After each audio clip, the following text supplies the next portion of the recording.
여러분 평안하셨죠? 이제는 이곳저곳이 봄 향기로 가득한 세상이 되었습니다. 여러분 생활에도 새로운 생명력과 향기가 가득 넘치시길 바랍니다. 지난주부터는요, 이 땅에 남겨진 성경 역사의 흔적들을 직접 볼 수 있도록 그렇게 하면서 연구를 하였는데요. 오늘도 마찬가지 방식으로 우리의 교과 과정을 찾아가 보도록 하겠습니다. 오늘의 교과 내용 자체는 상당히 단순하고 쉽습니다. 그래서 그 교과 내용을 뒷받침할 수 있는 자료들을 오늘은 많이 공부할 텐데요. 한번 같이 시작해 보도록 하겠습니다. 제6과 아브라함의 뿌리. 오늘의 제목과 내용이 매우 중요한 것은 모든 사건과 역사에는 뿌리가 있기 마련이지 않습니까? 마찬가지로 하나님 나라의 문명 역시 그 뿌리가 있는데 그것을 확인하려고 합니다. 그리고 그 뿌리 이야기는 족보와 또 연관이 있지 않습니까? 그러기에 지난주 교과에서 족보에 대해서 아주 조금 다루었고요. 오늘은 창세기 10장과 11장에 있는 족보 이야기를 먼저 살펴보도록 하겠습니다. 족보 이야기는 늘 길게 마련이기 때문에 여러분들이 창세기 10장과 11장을 읽으신 다음에 다시 플레이 버튼을 누르시는 것이 좋을 듯 싶은데요. 사실 이 창세기 10장과 11장은 중요하게 다루어야 하지만 성경 통독하는 일에 있어서 이 부분에 딱 오면 무척 지루하게 느껴져요. 왜냐하면 통독하는데 족보 이야기는 늘 단순하지 않습니까? 누가 누구를 낳고 누가 누구를 낳고. 그러기에 큰 사건이나 역사가 될 만한 스토리가 나오지 않기 때문에 중요하게 다루지 않고 넘어왔는데요. 근데 오늘 10장과 11장은 무척 중요하다고 말씀을 드릴 수 있습니다. 왜냐하면 10장은 야벳, 함, 셈의 순서대로 세 아들들을 다룬 족보이고요. 11장은 오직 셈의 후손들만 다룬 족보입니다. 조금 전에 말씀드렸던 것처럼 여러분들 스스로가 족보에 나오는 사람들의 이름을 기록해 가면서 한번 정리해 보신다면 무슨 내용이 다른지 금방 눈치챌 수 있는데요. 한번 살펴보도록 하겠습니다. 자, 10장과 11장의 족보는 10장, 셈, 아르박삿, 셀라, 에벨, 그 다음에 벨렉과 욕단, 그리고 욕단의 13 아들들, 이렇게 족보가 흘러갑니다. 그런데 11장에서는 셈, 아르박삿, 셀라, 에벨, 벨렉, 그 다음에 몇 후손들 뒤에 나홀, 데라, 아브라함, 이렇게 족보가 진행이 됩니다. 동일한 조상들은 셈에서부터 아르박삿, 셀라, 에벨, 벨렉, 욕단, 벨렉과 욕단이 형제이거든요. 거기까지는 동일한 족보인데 그 다음에 족보가 나눠집니다. 특별히 이 족보 이야기를 하면서 그때의 세상이 나뉘었으며 이런 글이 보이거든요. 그때 벨렉의 때에 세상이 나뉘었다. 벨렉의 때 세상이 나뉘었다 단순히 그렇게 이야기하지만 원어 성경책에 보면요. 그때에 서로 다른 언어들 그룹으로 나누어졌다 이렇게 이야기합니다. 무슨 생각이 나는가요? 벨렉의 때에 바벨탑 사건이 있었던 것이 아닌가 그런 생각을 해볼 수 있습니다. 그러면서요, 10장에 나타나는 욕단의 13 아들들이 이끄는 그 무리들은요, 메소포타미아 지역에 거주하고요, 거기에 문명을 개척하는 사람들이 되고요, 그 다음에 거기에 주류로 자리를 잡아갑니다. 그러나 벨렉의 아들들은 몇 대에 걸쳐 나타나더니 데라, 아브라함 이런 이름이 나타나더니 가나안으로 가고자 하더라 라는 말로서 끝을 맺습니다. 결국 우리는 말이죠. 이 창세기 10장과 11장의 이야기를 통해서 문명이 다른 두 그룹으로 나누어질 뿐더러 11장에는 하나님께서 숨겨놓으신 구속의 역사가 거기에 잉태되어 있다라고 볼 수가 있습니다. 확인해 볼 수가 있습니다. 창세기 10장에서 창세기 11장으로 넘어가면서 운명적인 어떤 만남이 있게 되고 운명적인 어떤 움직임을 느낄 수 있는데요. 그것은 11장에 가면서 하나님 나라로의 부르심을 위해서 하나님 나라의 문명을 위해서 한 백성을 부르신다 하는 것을 찾아볼 수가 있습니다. 자, 여러분들, 우리가 지금 문명에 대해서 계속 이야기를 하면서 새 문명을 지금 대하게 되는데요. 선사시대 때 에녹 문명은 하나님께서 그 문명을 홍수로서 파멸하셨어요. 그리고 이제 신할 땅 바벨에 세웠던 문명은 하나님께서 언어를 통해서 그 문명을 붕괴시키셨습니다. 그런데 지금 이제 하나님께서 세 번째 문명의 시대를 맞이해서는 어떻게 해야 될까요? 하나님께서 하나님의 문명을 어떻게 세우실지 그것에 이전에 이렇게 생각하셨습니다. 어떤 생각을 바꾸셨는데요. 에녹 문명이나 바벨 문명을 그렇게 파멸시키고 붕괴시켰던 것. 그러나 세상에 사람들이 살아가는 곳, 살아가는 시간, 끝나지 않는 이상 그들이 자신들의 사는 방식을 만들면서 문명시대를 이어갈 텐데요. 그때마다 하나님께서 다 제지하시거나 파괴시킬 수 있는 것은 아니지 않습니까? 따라서 하나님께서 하나님 나라의 문명은 이러하다, 나의 나라의 문명은 이러하다 하는 것을 계시하시고 보존시키고 계승하고 발전시키리라 생각으로 이제 하나님께서 통치하시는 세상의 모습을 보여주고자 아브라함을 부르셨습니다.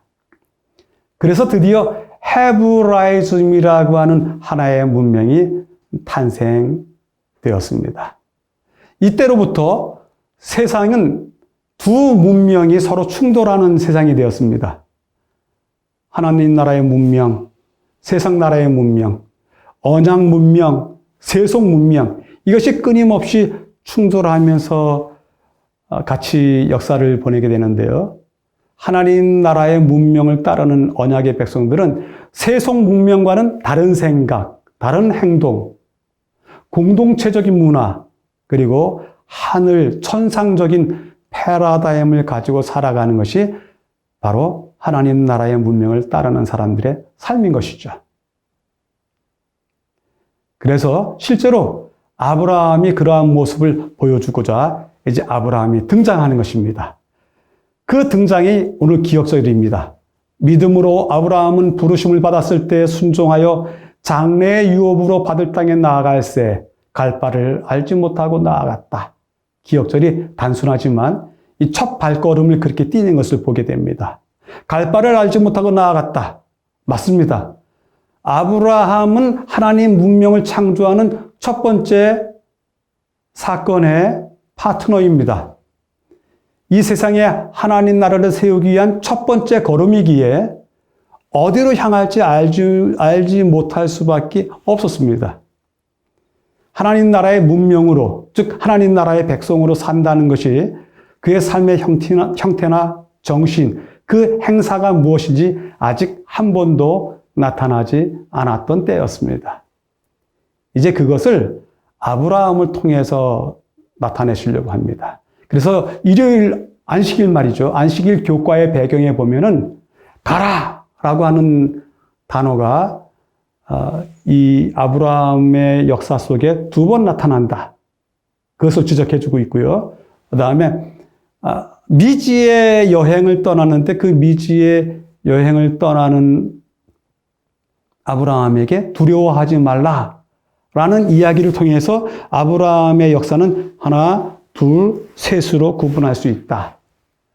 그 하나, 둘, 셋으로 구분할 수 있는 것을 오늘 제6과 7과 8가를 통해서 확인해 볼 수 있다. 이렇게 제안을 주고요. 성경에서 아브라함은 믿음의 실제적인 예인, 믿음의 사람의 예로서 우리에게 주어졌다. 그래서 모든 민족에게 축복을 주고 또 모든 민족이 저주할지라도 그로 말미암아 하나님의 축복을 가져오는 통로가 아브라함이다. 이렇게 이야기하고 하고 있습니다. 자, 그렇다면요. 첫 번째 명령이요. 아브라함을 제일 먼저 만나서 하셨던 첫 번째 명령. 너는 너의 고향과 친척과 아버지의 집을 떠나 내가 내게 보여줄 땅으로 가라 하셨는데, 그렇다면 과연 그가 살던 고향, 친척, 아비의 집은 어땠을까요? 그저 조그만 시골에서 살다가 하나님의 부르심을 받고 나왔는지요?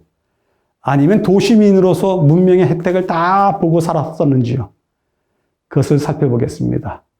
그렇기 위해서요, 다음 성경 구절들 두 개를 말씀드릴 텐데요. 이 두 개에 나오는 지명을 확인하시기 바랍니다. 사도행전 7장 2절 3절이에요. 스데반이 이르되 여러분 부형들이여 들어서서 우리 조상 아브라함이 하란에 있기 전 메소포타미아에 있을 때 영광의 하나님이 그에게 보여 이르시되 내 고향과 친척을 떠나 내가 내게 보일 땅으로 가라. 사도행전에 그렇게 말씀하셨고요. 느헤미야에는 뭐라고 말씀하셨는지요? 주는 하나님 여호와시라. 옛적에 아브라함을 택하시고 갈대아 우르에서 인도하여 내시고 아브라함이라는 이름을 주시고 그의 마음이 주 앞에서 충성됨을 보시고 그와 더불어 언약을 세우사. 두 군데 이름이 나오죠? 메소포타미아도 나오고 갈대아 우르라고 하는 것이 나오는데요. 메소포타미아라고 하는 것은 아주 광대한 지역을 이야기할 뿐더러 메소포타미아 문명, 이렇게 하나의 문명을 말하고요. 우르라고 하는 것은, 갈대아 우르라고 하는 것은 우르, 한 도시를 말합니다. 이제 그 고고학 탐사 결과들을 함께 보도록 하겠습니다. 메소포타미아라고 하는 그 방대한 지역은요, 터키 남부에는 토로스 산맥이라고 하는 데서부터 이 물줄기가 시작해서요, 끊임없이 흘러갑니다. 수천 킬로를 흘러갑니다.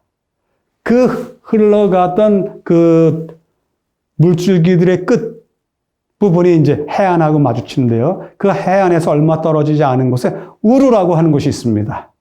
자, 이제 여러분들 사진 보시겠습니다. 고고학 유적지의 사진인데요. 여기 텔 엘 무카이야르라고 합니다.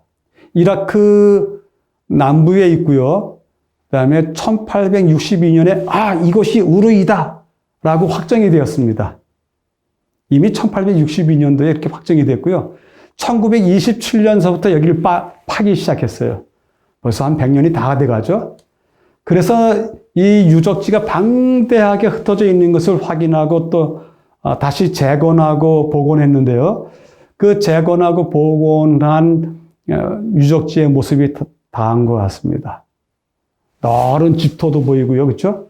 그다음에 무슨 큰 피라미드 같이 생긴 탑도 보이고요.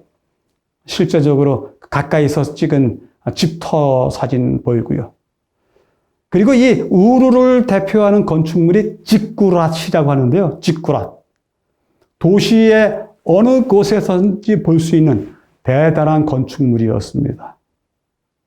이 건축물이 지금도 다시 어느 정도 복원이 되어 있는 것을 볼 수 있습니다. 지꾸랏을 품은 우르의 모습, 우르를 감싸고 도는 유프라테스 강의 모습이 이렇게 조감도를 통해서 그려진 그림들이 많이 있습니다. 그래서 이 그림들을 보면 우르가 대단히 번영하던 대도시였다라는 것을 읽을 수 있습니다. 그리고 실제로 그랬습니다. 세계 최고의 도시였습니다. 아까 지꾸랏을 보셨죠? 우르남루 왕이 우르에 있는 달의 신인 난나를 위해서 지은 신전인데요. 아브라함 시대와 이렇게 겹칩니다. 그러니까 아브라함도 이것을 봤을 가능성이 많습니다. 이 길이는요 64m고 폭은 45m고 높이는 30m인 아주 대단한 건물인데요. 신전 밑에는 공공기관들이 들어 있었다라고 이렇게 전해집니다. 이곳은 주택지를 발굴한 후 정리한 것인데요. 대표적으로 한 가옥의 모습을 정해서 아브라함의 집이라 이렇게 명칭을 했습니다. 자, 아브라함은 이런 것을 떠났습니다. 세계 최대의 도시 우르, 문명의 중심지 우르를 떠났던 것입니다. 이것을 떠나서 하나님과 동행하며 훈련 과정을 거쳐서 믿음의 조상이 되었고요. 자, 어떤 과정을 거쳤는지 한번 살펴보도록 하죠. 매일의 주제가 그것을 이야기하는데요. 일요일 아브라함의 출발, 월요일 애굽의 유혹, 화요일 아브라함과 롯, 수요일 바벨의 연합군, 목요일 멜기세덱. 이것을 이렇게 정리하면 되겠네요. 아브라함의 출발서부터 시작해서 아브라함이 출발한 다음에 애굽으로 갔던 이야기. 그래서 시작이 서론이 아브라함의 출발이고요. 그 다음에 애굽의 유혹, 아브라함과 롯, 바벨의 연합군, 멜기세덱에 바친 11조. 이 네 가지 사건이 그 뒤에 따른다고 보시면 되겠습니다. 그래서 아브라함이 신앙 제1단계에서 어떤 경험들을 하고 어떤 실패를 했고 어떻게 그가 극복하고 대처했는지를 보면서 아브라함의 생애 과정, 성장 과정을 보실 수가 있습니다. 일요일입니다. 아브라함의 출발 이렇게 이야기하는데요. 우리가 너무 잘 아는 말씀입니다. 너의 고향과 친척과 아비지의 집을 떠나라. 이렇게 이야기하는 것, 떠나라. 그것은 하나님 나라의 문명에 대한 선언입니다. 이제 내가 이 땅에서 나의 나라를 세우겠다. 나의 문명을 이루겠다. 너는 그 처음이다. 그러니 떠나가라. 그러면 떠나가라라고 하는 말 속에 무슨 의미가 있을지 한번 살펴보도록 하겠습니다. 노아 홍수 때, 그리고 그 홍수가 끝난 다음에 인간들과 모든 만물들 앞에 하나님께서 언약을 세우셨는데, 그 다음에 노아와 함 사건 후에 전혀 하나님의 모습이 보이지 않았습니다. 이제 여기서 처음 나타나십니다. 하나님께서 다시 등장하시는 겁니다. 하나님이 오랜 동안 숙고하신 다음에 당신의 일을 하시기 위해서 나타나셨습니다. 나타나셔서 하신 첫 번째 말씀이 아브라함을 부르시는데 그 부르심의 핵심 뭐가? 가라! 였습니다. 가라! 레카! 이렇게 했습니다. 근데 이 가라나 바벨론에서 나오라나 같은 부르심입니다. 같은 속성인 것입니다. 그래서 우리에게도 똑같이 말씀하시는 것 같아요. 바벨론에서 나와라. 그 얘기는 바벨론이 아닌 다른 곳으로 가라. 이렇게 말씀하시는 것 같습니다. 그리고요, 우리가 북문 성경책에서는 잘 느낄 수 없는 단어 하나가 더 있는데요. 원래 가라라고 하는 단어에 전치사가 하나 더 붙었습니다. 레크레카 이렇게 해서요. 근데 그것은 해석할 방법이 없는데요. 우리 듀캉 박사님께서 그 말의 뜻은 이렇다 하면서 유대인적으로 유대인들이 공부했던 방식으로 해석을 해서 가라 그 말씀 안에 내 스스로가 나가라. 내 자신을 위해서 나가라. 이런 뜻이 있다고 설명을 해줍니다. 결국 너는 네가 살고 있는 그 지역, 그 문명의 영향을 받지 말고 벗어나라. 이렇게 이야기하고 있는 것입니다. 그래서 가라. 떠도는 것. 그렇죠? 떠도는 것. 그것이 유대인의 조상인 이 아브라함의 운명이 되었는데요.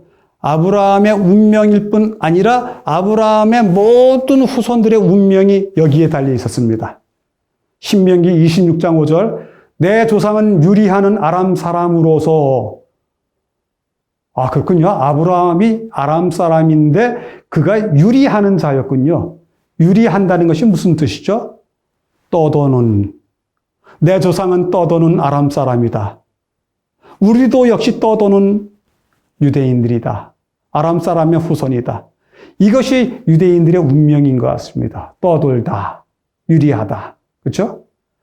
그 내 조상 유리하는 아람 사람은 저기 갈대아 우르에서부터요.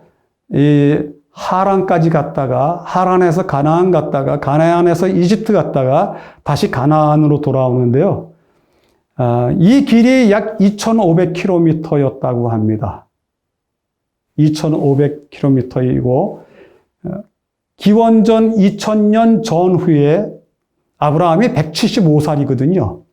그래서 아브라함의 그 생애 연대기를 2000년을 중심으로 해서 2100 23년, 그리고 2000년에서 지금 쪽으로 가까이 와서 1948년, 이때까지가 아브라함이 살았던 생존 기간이다. 이렇게 많이들 유추를 하고 있습니다. 그래서 2000년을 기준으로 해서 앞뒤로 몇십 년씩 더 살았던 아브라함의 생애, 그가 2500km를 떠돌아다니면서 살았다. 이렇게 설명하고 있습니다.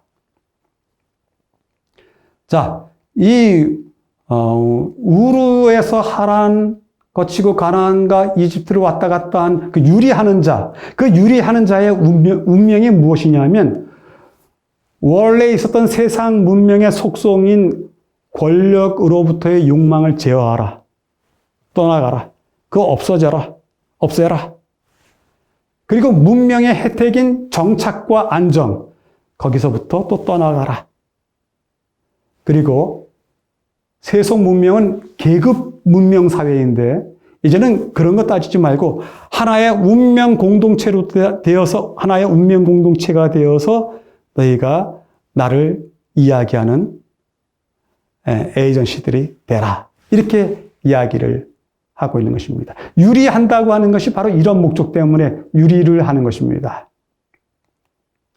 자, 그래서 정치 권력으로 모여들고 경제 권력으로 모여들고 성공 권력으로 모여드는 것이 세속 문명의 특성인데 오히려 하나님은 본토의 특권도 버리고 친척의 특권도 버리고 아비의 특권도 버리고 떠나가라고 말씀을 하십니다. 우르를 떠나는 것은요, 문명과 단절하는 것이 아니라 새로운 문명을 만들어가는 과정입니다. 그러기에 이 과정이 쉽지는 않을 텐데요. 여러분들 고대인들이 본토를 떠난다는 것은 상상도 못합니다. 고대인들은 조상의 터를 떠난다는 것은 저주로 생각했습니다. 친척을 떠난다고요? 혈족은 내 생명을 지켜주는 절대적인 후원자입니다. 아비를 또 떠난다고요? 선조들과 유대 관계를 끊는 것은 불가능했습니다. 그런데도 불구하고 본토와 친척과 아비를 떠나야만 되는데요. 이것은 하나님께서 세우실 문명의 특성이 그런 것입니다. 지연과 혈연과 인연, 그것은 단지 세속적인 질서일 뿐이다. 그러니 거기서 떠나라라고 말씀하십니다. 한편은 그런 생각을 해봅니다. 하나님이 나를 부르시면 그것은 은총의 사건이야. 은총이야. 이렇게 얘기할 수 있을 텐데요. 사실 아브라함의 생애를 전체 따져보면 그것은 은총이 아니라 내 자신을 부정하라 라고 하는 결단을 요구하는 일인 것입니다. 그러니까 하나님이 누구를 부르셨다 이야기할 때면 그 부르심을 입은 자는 자기 부정의 결단을 가지고 그 부르심에 응해야만이 합당하게 그 길을 쫓아갈 수 있는 것입니다. 자, 떠나야 할 본토, 친척, 아비의 집은 어떤 문명이었는지 살펴보도록 하겠습니다. 여기요, 유명한 왕들의 부조가 여전히 지금도 남아 있습니다. 첫 번째 것은 루브르 박물관에 있고요. 다들 이렇게 박물관에 속해 있는 부조들인데요. 위대한 왕들이에요. 첫 번째는 길가메시 왕이고, 두 번째는 사라곤 대제이고, 세 번째는 우리 모두가 어느 정도 이름을 들어봤음직한 함무라비 왕이고요. 이런 왕들이 그 메소포타미아 문명을 이끌어왔고 만들어 갔습니다. 이 사라곤 2세의 궁전에서 발굴된 라마수라고 하는, 그렇죠? 라마수라고 하는 뭐랄까요? 신상인데요. 머리는 인간의 머리로 했고, 또 날개는 독수리의 날개로 했고, 몸통은 소의 몸통을 가지고 있는 그러한 신상입니다. 대단한 영광을 이야기하는 것 같습니다.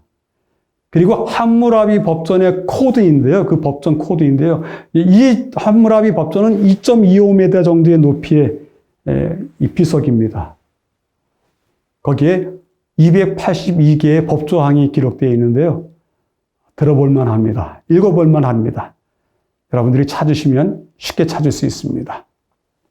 자, 이것은 무엇이냐면 우루의 기라고 합니다. 우루의 기.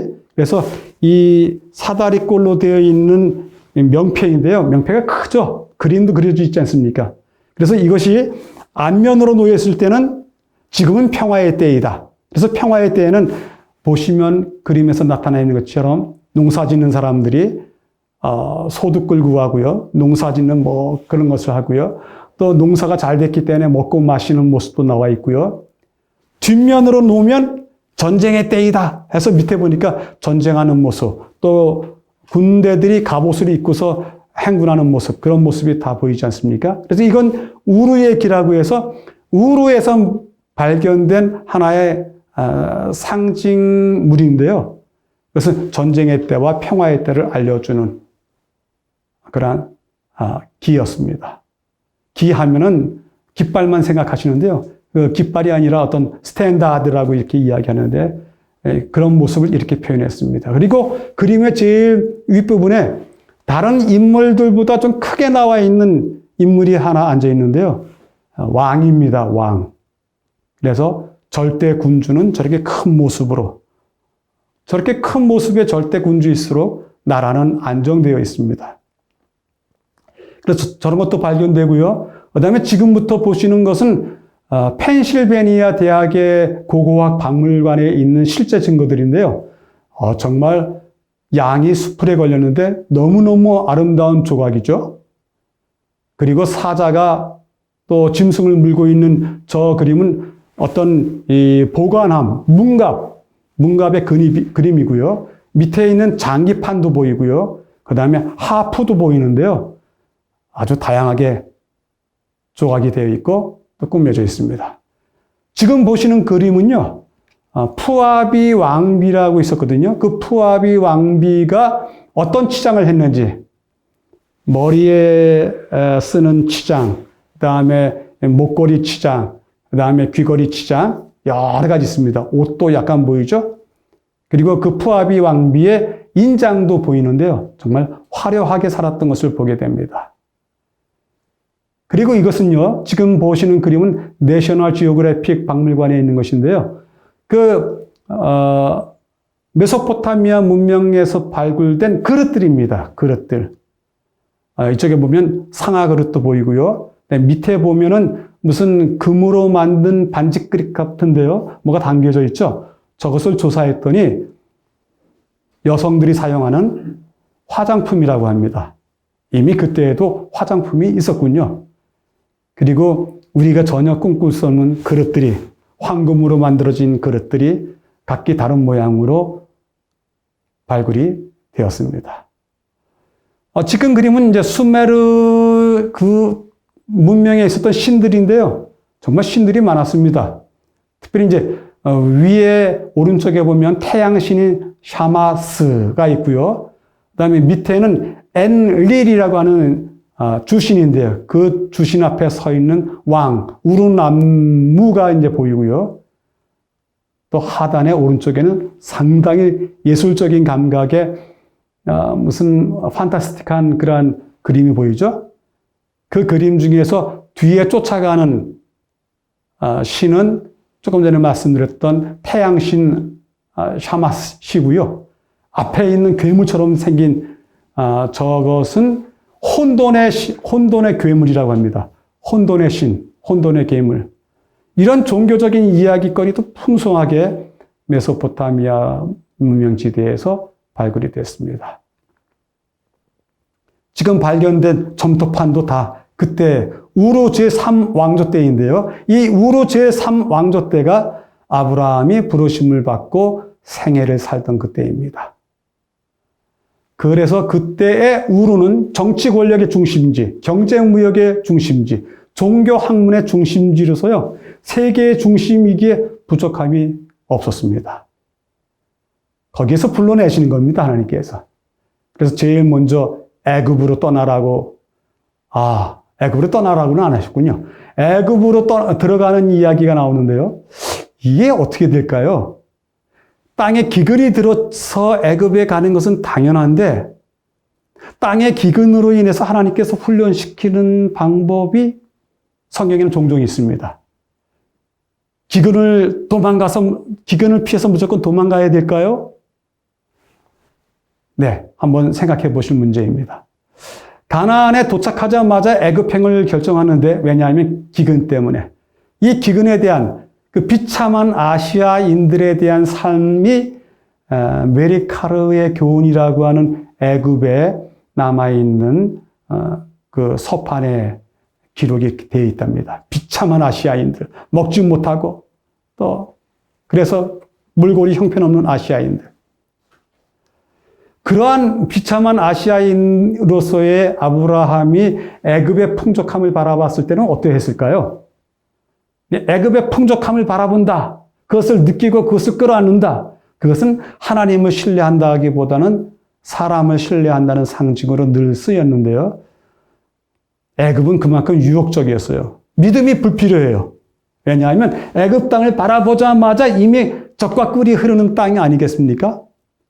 그래서 믿음을 불러일으켰던 언약은 이미 애굽 땅을 보자마자 성취된 것을 느낄 수 있기 때문에 애굽은 상당히 큰 유혹으로서 구약시대 때 종종 나타납니다. 가라! 그래서 떠났습니다. 우르에서 가라! 가겠습니다. 근데 가나안에서는 기근 때문에 애굽행을 택하는 불신을 보입니다. 자기를 신뢰하는 거겠죠. 그리고 자기 신뢰가 크니까 사라한테 내가 죽게 되겠다. 그러니 나의 누이라 하라. 이런 신앙과 용기가 겹빗된 모습이 또 역시 이 안에서 보이는군요. 지금 아브라함의 이야기는 초반부의 이야기입니다. 그래서 초반부의 이런 이야기를 통해서 아브라함이 성장해가는 모습을 우리가 보는 것입니다. 화요일 날은 아브라함과 롯이 다시 베델로 돌아와서요.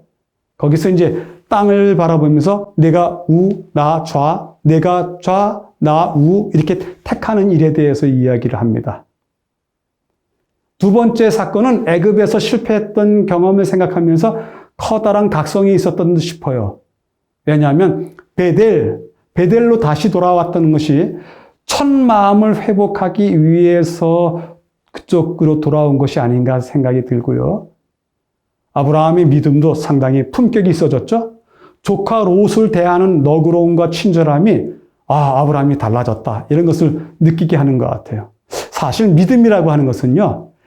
인간 관계에서의 내가 보이는 품격과 태도가 믿음이지 믿음이 따로 있는 것은 아닌 것 같아요. 그래서 이 품격과 태도를 통해서 드러나는 평가되는 믿음이 아브라함이 많이 좋아졌습니다.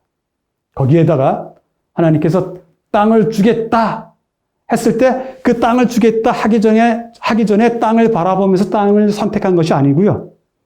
하나님의 말씀 후에 주겠다고 하신 땅을 그때서야 이제 바라봅니다.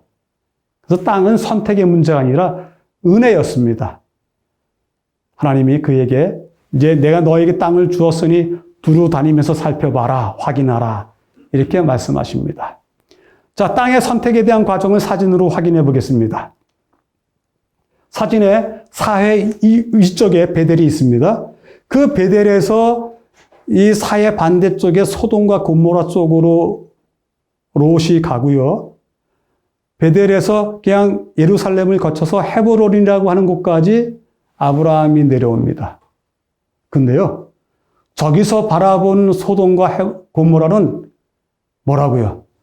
롯이 눈을 들어 요단들을 바라본 즉 소알까지 온 땅에 물이 넉넉하니 여호와께서 소돔과 고모라를 멸하기 전이었는 고로 여호와의 동산 같고 애굽 땅과 같았더라. 얼마나 저 소돔과 고모라 땅이 좋아 보였으면 에덴 같고 에덴 땅 같았다라고 얘기할까요? 여호와의 동산은 에덴 아니겠습니까? 그래서 에덴 같고 애굽 땅과 같았더라 이렇게 봅니다. 대신에 헤브론으로 내려가는 아브라함의 식구들이 본 땅은 그렇지가 않았습니다. 자, 일단 롯이 봤던 소돔과 고모라요, 여호와의 동산 같고 애굽 땅과 같다고 했는데 여호와의 동산, 에덴 동산은 남아있는 사진이 없으니까요. 애굽 땅을 한번 볼까요? 애굽 땅은 나일강을 중심으로 해서 그 나일강 주변은 정말 풍족합니다. 만족스럽습니다. 풍요롭습니다. 저도 나일강에 가서 배를 타고서 양쪽에 한번 구경을 해본 적이 있었는데요.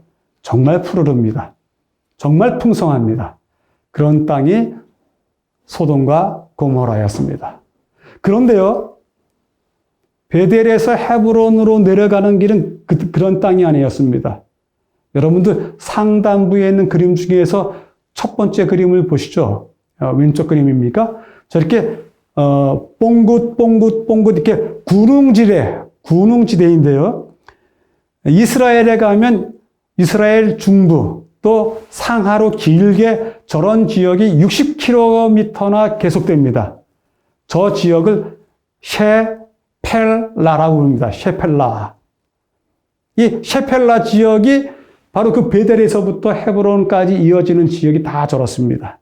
평야지대가 아닙니다. 군웅지대 사이에 약간의 물 흐르는 지대, 약간의 밀을 키울 수 있는 지대, 그런 지대가 있고요. 실제로 헤브론 주변의 모습도 지금과 같은데요. 헤브론 주변도 그래요. 울퉁불퉁 평야가 없습니다. 헤브론에서도 저것을 경험을 했습니다. 울퉁불퉁하구나.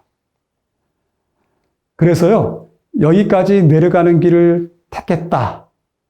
그 길을 택했다.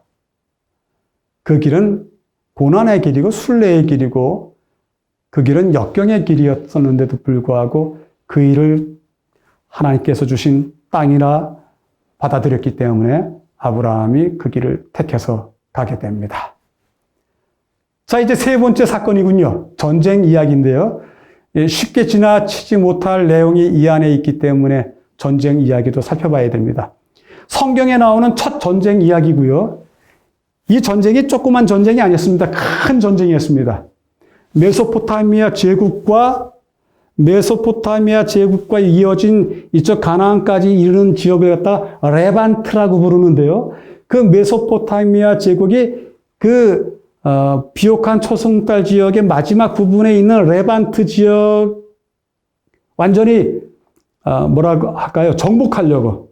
거기에 있는 백성들이 말을 듣지 않기 때문에 정복하려고 지금 제국이 내려와서 레반트 지역을 정복하는 중이었습니다. 이미 주변의 나라들은 폐허가 됐습니다.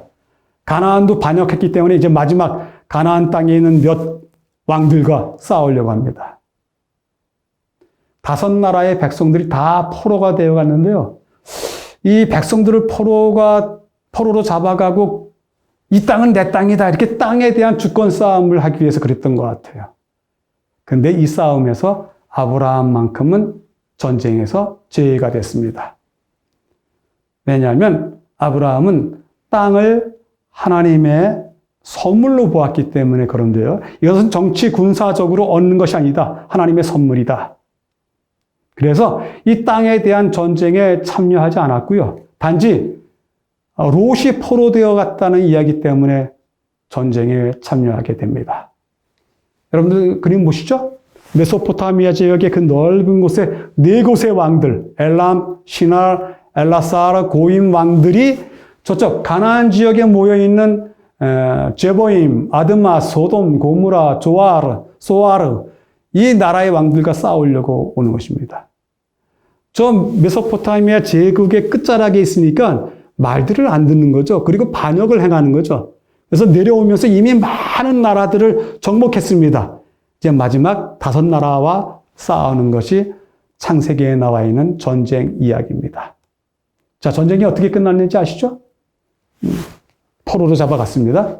조카가 사로잡혀 갔다는 얘기를 듣고서 아브라함이 집에서 길리던 318명을 데리고서 단까지 쫓아가고 호바까지 쫓아갑니다. 그래서 롯을 구해옵니다. 여러분들 지도에서 제가 일부러 표기해 놨는데요. 정말 헤브론이라고 하는 도시에서 단을 거쳐서 다마스커스를 거쳐서 호바까지 갔다 오는 그 추격 장면은요. 정말 긴 전쟁이었어요. 그리고 돌아올 때는 예루살렘에 들리는 것을 보면 들어올 때는 사회, 왼편을 통해서 사회와 갈릴리 사이에 어느 지점을 통해서 들어오지 않았는가 그렇게 볼 수 있는데요. 어쨌든 저 먼 길을 쫓아가면서 조카 롯과 그의 백성들을 또 그들과 함께한 백성들을 구해오게 됩니다. 그리고 목요일 날요 돌아와서는 왕가의 계곡에서 멜기세덱을 만나는데요. 이 멜기세덱에 대한 이야기는 정말 많이 있습니다. 귀향길에 전쟁에 참여하지 않았던 왕 멜기세덱이 기다리고 있고요. 전쟁 승리에 대한 감사의 헌물을 이제 멜기세덱에 드립니다. 멜기세덱은요, 이름 자체가 살렘 왕, 평화로운 나라, 멜키 왕, 세덱 의, 평화로운 나라의 의의 왕이라는 뜻이 이제 멜기세덱인데요. 자, 우리가 어떤 나라를 부를 때, 예를 들어서 말이죠. 저쪽에는 영국을 꽃뿌리 영자를 쓰고요. 미국을 아름다운 미자를 쓰거든요. 그러니까 이런 이름을 정할 때 우리나라의 이 조상들이 그 나라를 그렇게 본 것이죠. 영화가 넘쳐난다. 아름답다. 마찬가지로 살렘 나라 이야기했을 때는 그 나라는 정말 평화로운 나라예요. 왜 평화로울까요? 왕이 멜키가 왕이 ጼ덱이니까 의로우시니까 그 살렘 나라를 다스리는 왕이 의롭기 때문에 그 왕이 그 의로움과 그 평화로움, 그 평화를 가지고 오늘 전쟁에서 돌아오는 사람들을 맞아주는 것입니다. 떡과 포도주를 갖고 왔다고요? 정말 멜기세덱답습니다. 축복을 해주었다고요? 정말 멜기세덱답습니다. 축복 속에 천지의 주제이시여 이렇게 부르는 호칭을 보니까 창조주 하나님을 불러내고 있습니다. 정말 하나님의 종이고 제사장이고 지극히 높으신 하나님의 대리자인 것 분명합니다. 이 땅의 대리자, 왕으로서의 대리자인 것 맞습니다. 자, 왕국이 어디에 있는지 여기 예루살렘 그림을 보는데요. 저 사회 골짜기가 왕국인데요. 거기서 아브라함의 일행을 맞이하게 됩니다. 감격적인 장소입니다. 그리고 정말 귀중한 장소입니다. 그 계곡에서 이 군사들을 앉히고 먹을 걸 주고 상처를 씻으라고 포도주를 갖다 주고서 상처를 씻게 하고 배고픔을 잊게 하기 위해서 떡을 주고 멜기세덱에 관하여는 우리가 할 말이 많으나 너희가 듣는 것이 두나무로 설명하기가 어렵다. 히브리서 5장 11절에 그렇게 말씀을 해놨군요. 멜기세덱에 대해서 여러분들이 많은 상상을 해보시게 되길 바라고요. 이 사람의 어떻게 높은 것을 생각하라. 히브리서 7장 4절에요. 이 사람이 얼마나 큰 사람인지 얼마나 위대한지 생각해봐라. 이렇게 써놨습니다. 그래서 이 권면에 대해서는 여러분들에게 기회를 드리고 여러분들 스스로가 해석하고 판단할 수 있는 기회를 드리도록 하겠습니다.